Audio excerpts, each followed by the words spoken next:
Welcome to Traventures, your #1 source for family travel and information. And one of the things you want to make sure you do if you are traveling to Assisi as a family is make sure you have a car, because walking up that hill with kids is not a punishment I would inflict on my worst enemy. Wow. Bring a car. Bring a car. Don't use public transportation if you have a family with kids. Or just be prepared to walk a lot. And prepare your children. Maybe go on some, marathon walks.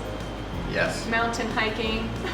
Just walking through the city itself and up the hills is a decent workout. So you want to limit the amount that you're having to walk to and from the city itself.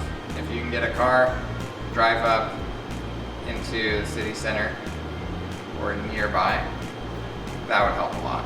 Also, make sure you bring a lot of water. Don't want those kids to get dehydrated. It can get very hot, especially in the summer when people travel, tourists are there.